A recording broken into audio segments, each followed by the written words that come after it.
Kumusta mga kasalaysay? Hangad ko po na ang lahat ay ligtas at nasa maayos na kalagayan. Samahan niyo po ako sa isa na namang paksa na ating isasalaysay sa araw na ito. Kaya huwag na nating patagalin pa. Tara na. Usapang realidad. Insecurities. Sa totoong mundo na ating ginagalawan, may iba't ibang uri at ugali ang mga tao. May mga tao na walang magawa sa buhay, kundi ang mangyalam na lang sa buhay ng iba. Yan lang ang libangan nila. May mahilig mang maliit ng kapwa, mahilig mang mata. May gagawing hindi maganda para pagtawanan ka. At ang mas masakit, gagawa sila ng paraan para pabagsakin ka. Siyempre, masasaktan ka talaga. Maapektuhan ka ng sobra, lalo na kung wala ka namang ginagawang masama sa kanila.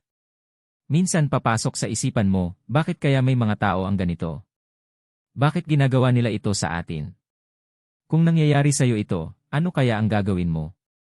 Bakit kaya natutuwa sila na may mga tao ang nagdurusa ng dahil sa kanila? Hindi natin maintindihan, di ba? Kaya sila nagkaganyan dahil insecurity ang bumabalot sa kanilang puso at isipan. May nakikita ka bang confident na tao na mahilig manghatak pababa sa kapwa nila? Walang confident na tao na toxic mag-isip. Ang confident na tao ay walang ibang iniisip kundi paano paunlarin ang sarili niya. Ang mga tao na insecure sa ibang tao nakapokus.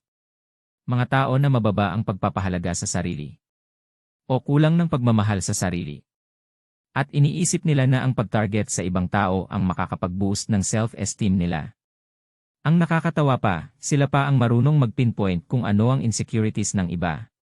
Katulad ng ibang tao, magpo-post sa social media na may nang chismis daw sa kanila. Pero ganun din naman ang kanilang ginagawa, bumabalik lang.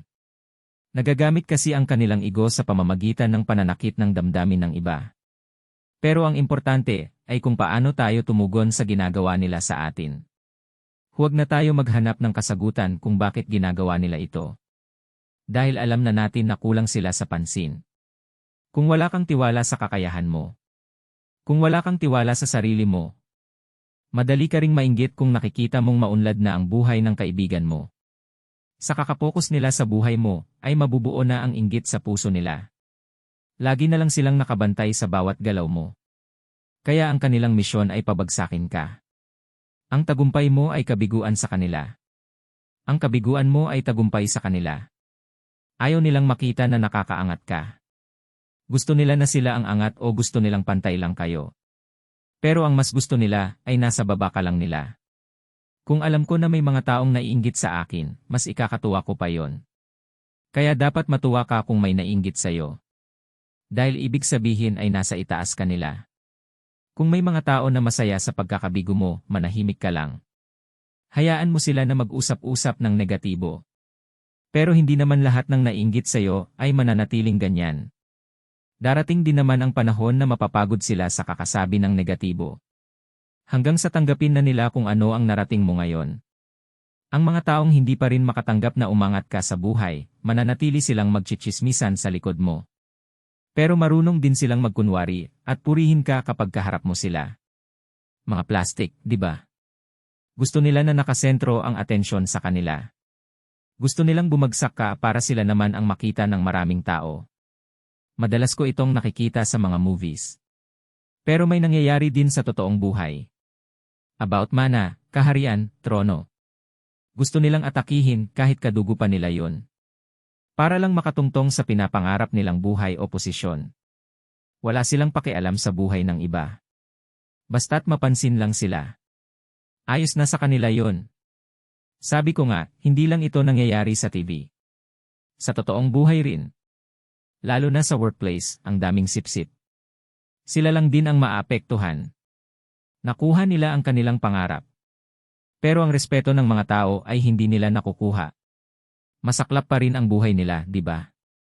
Ang pag-target sa iba ang paraan nila para magustuhan sila ng mga tao. Halimbawa sa paaralan, binubuli ka nila para masabi na astig sila. Umaasta silang hari para isipin ng mga tao na masarap silang kasama. Mahilig silang mag-under ng mga tao. Pero yung hindi nila napagtanto sa kakagawa nila ng ganyan. Lalayuan na rin sila ng mga tao. Pero masarap naman sa pakiramdam na may magkakagusto sa atin, di ba? Pero hindi lang pwede sa maling paraan. Maraming mga mabubuting paraan para magustuhan ka. Huwag lang sa negatibong paraan. May mga tao kasi na kulang sa pansin. Gustong-gusto nila na sa kanila ang atensyon. Para silang magkakasakit kapag hindi sila nakakuha ng atensyon. Kaya nga may mga tao na gumagawa ng mga kakaibang bagay. Para lang mapansin. Gusto nila ng atensyon kasi feeling nila mag-isa lang sila sa buhay. May tao namang nakapaligid sa kanila pero feeling nila mag-isa sila. At kalungkutan ang kanilang nararamdaman. Bibigyan kita ng halimbawa kung paano nila ginagawa yon. Una, umaasta silang astig para may maa-attract sa kanila. Pero madali mo namang malaman ang tunay na astig. At nag-astig-astigan lang. Pangalawa, sinasabi nila kung gaano kadami ang tropa nila. Para lang masabi mo na masarap silang kasama. Pero wala naman sa quantity yon. Nasa quality pa rin ang importante. Pangatlo, nagmamagaling para lang marami ang lalapit sa kanila. Mahilig silang mangdaw ng tao. Kasi doon nila nakikita na kaya nilang kontrolin ang mga tao. Sabi ko nga kanina, doon sila nagiging masaya. Ang dami na ng mga nagkukontrol sa mundo. Hindi mo alam pati asawa mo. Kinukontrol ka na pala. Baka naman ang mga magulang mo. O mga tao na nasa paligid mo. Kung may napapansin kang hindi maganda, lumayo ka na. Wala kasi silang respeto sa'yo. O wala silang respeto sa boundaries mo. Isa lang napapansin ko sa mga tao na mahilig magkontrol sa iba. Hindi nila kayang kontrolin ang sarili nila. Kaya sila nagkukontrol ng iba. Nagkukontrol sila dahil takot silang iwanan. Hindi sila panatag sa kanilang relasyon. Ang negatibong ugali nila ang dahilan kung bakit nangyayari ang kinakatakutan nila. Siguro mapapaisip ka ngayon. Sa dami ng pwedeng kontrolin. Bakit ako pa? Ang simpleng rason. Dahil mabuti kang tao. Para sa kanila. Perpekto ka. At gusto nilang sirain yon. Negatibo ang laman ng kanilang isipan. Kung negatibo ang laman ng isip ng tao, negatibo din ang kanyang maibubuga. Babatuhin ka nila ng negatibong mga salita. Dahil yun ang nasa isipan nila. Pero hindi lang ito dahil sa iniisip nila. Dahil lang ito sa iniisip mo. Kung negatibo ang iniisip mo, ma-attract mo rin yun.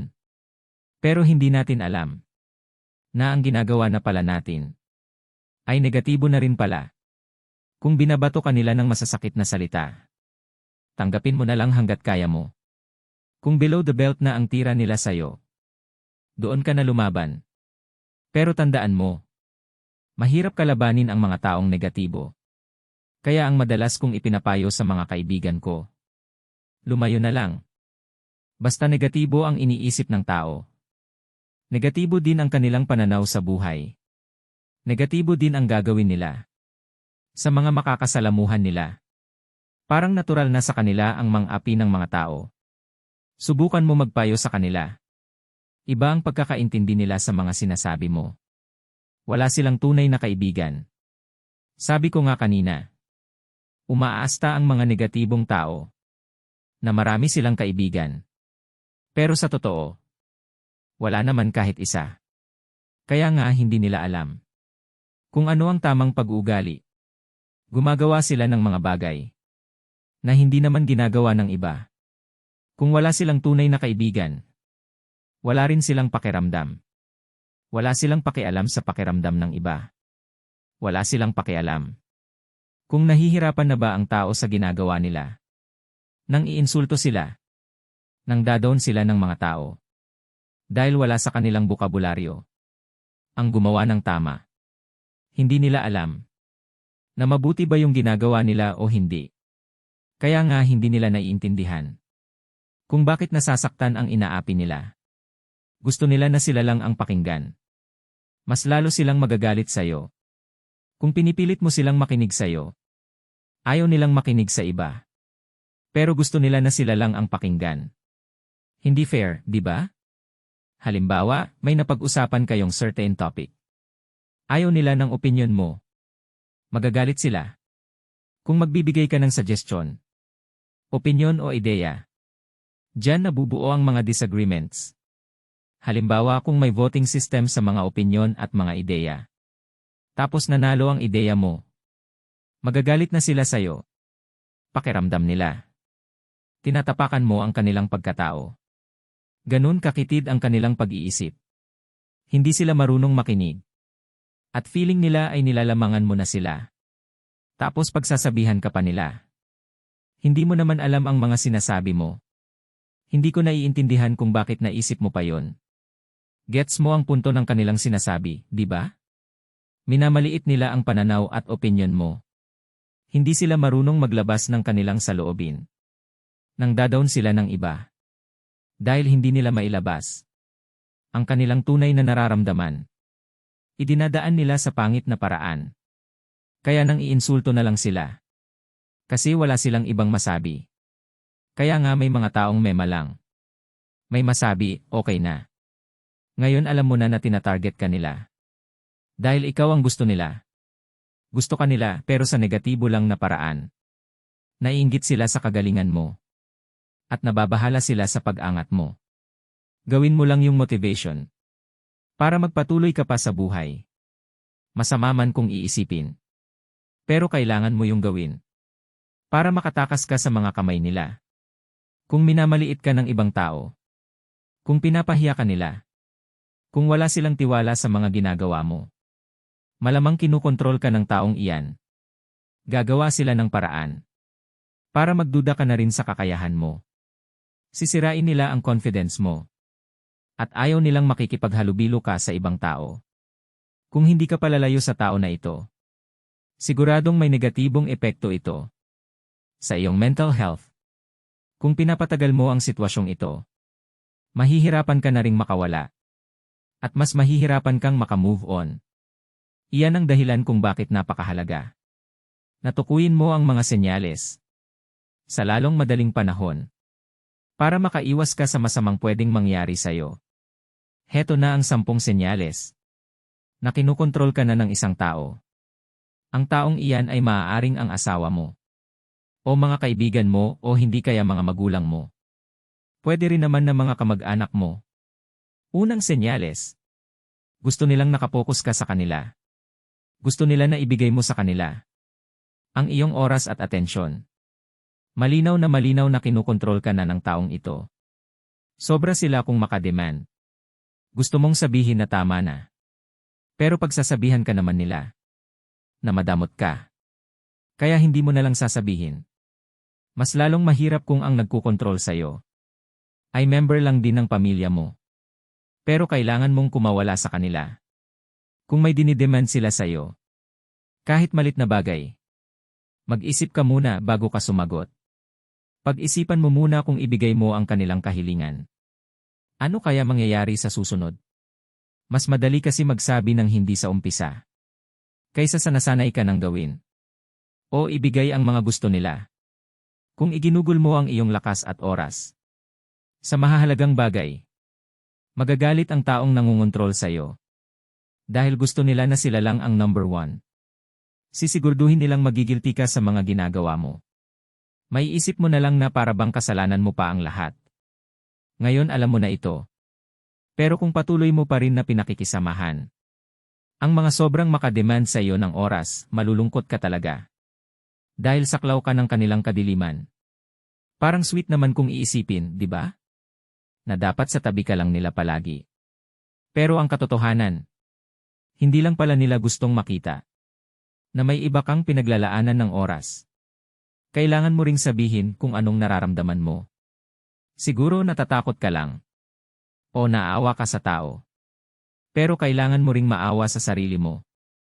Kung tapat ka lang sa nararamdaman mo, makakawala ka sa taong kumukontrol sa'yo. Ikalawang senyales. Wala silang matinong kaibigan. Kung wala silang matino o tunay na kaibigan, isa lang ang ibig sabihin niyan. Dahil may negatibong ugali ang taong ito. Kasi kung mabuti ang isang tao, magkakaroon din siya ng mga tunay na kaibigan, di ba? Bakit walang matinong kaibigan ang mga taong mahilig mangontrol ng iba?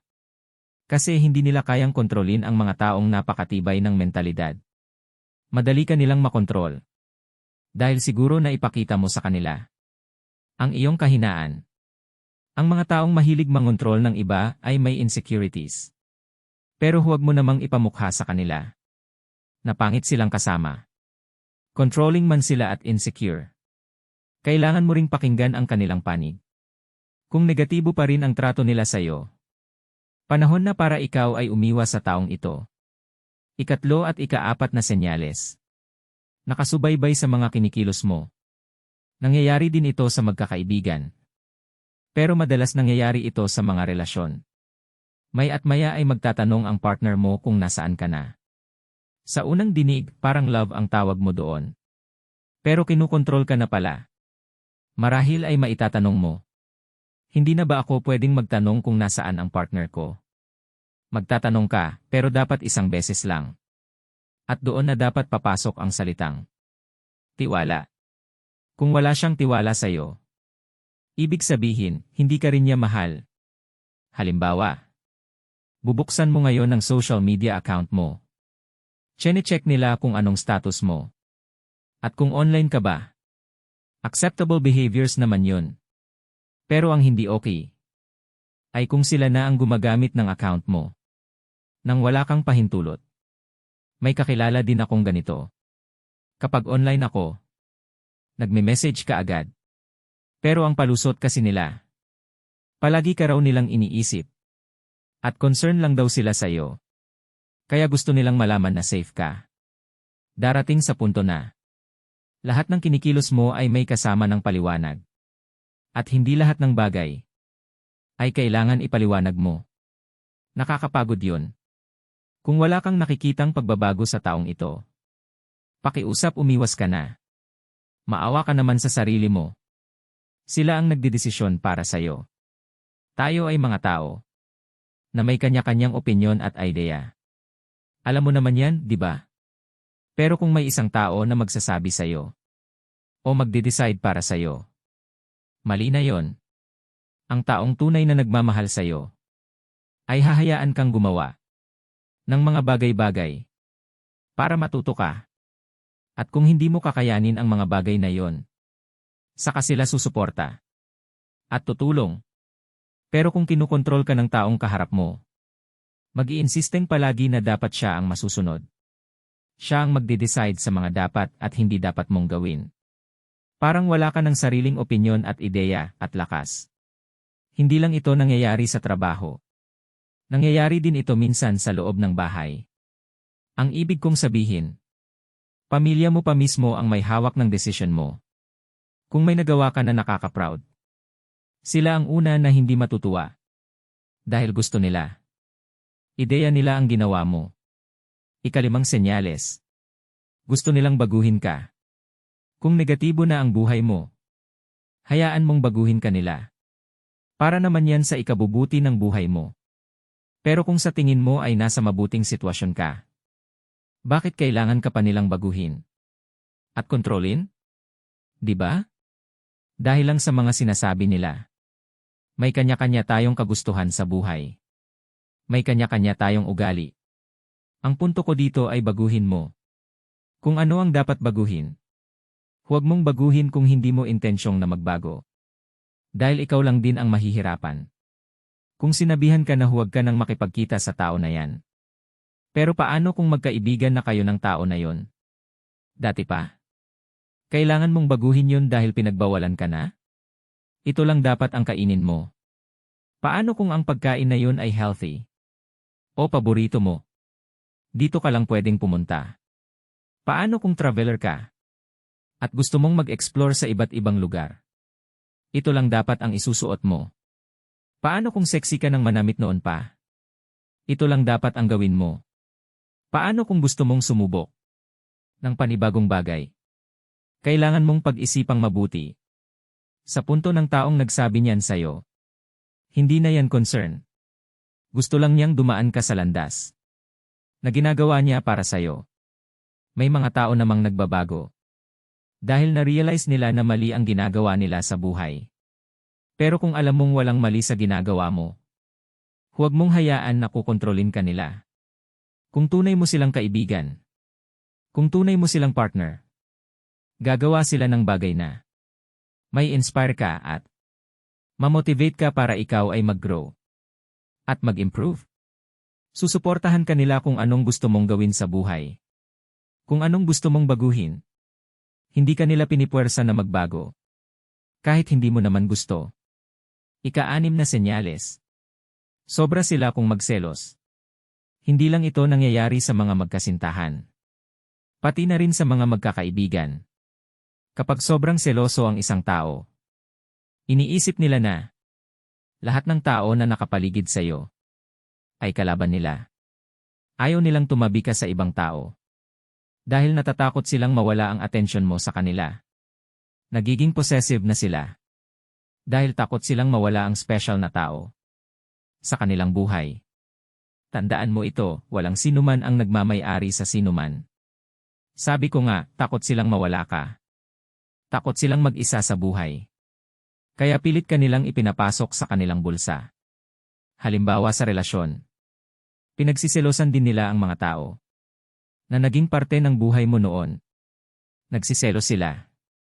Wala pa naman sila sa oras na yon. Dahil sa sobrang selos, nagsisimula ang napakalaking gulo. Kahit wala ka naman ginagawang kataksilan. Yun na ang iniisip ng mga tao.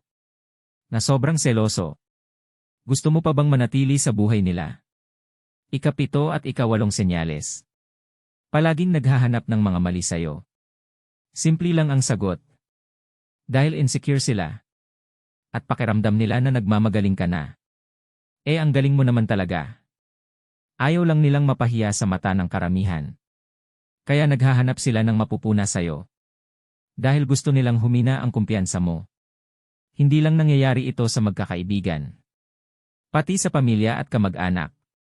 Alam ko ito dahil nararamdaman ko na may kamag-anak akong naiinggit sa akin.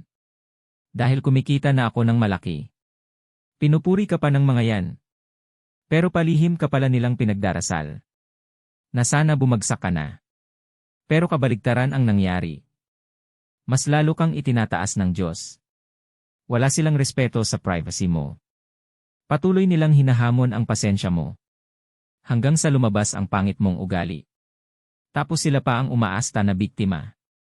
Kung ang kaibigan mo ngayon, o partner mo na mahilig mangontrol, siguradong magagalit yan. Kapag may maliit na sekreto ka, kahit ang sekreto mo pa, ay walang kinalaman sa kanila. Gusto kasi nilang malaman ang buong kwento ng buhay mo. Kahit personal matters. Kahit mga taong kasama mo sa trabaho. Gusto nilang malaman kung sino-sino sila. Lahat na lang ng tanong nila, kailangang sagutin. Kahit nahihirapan ka ng magpaliwanag. Kailangan ipaliwanag mo pa rin. Tandaan mo, napakahalaga. Na meron kang privacy.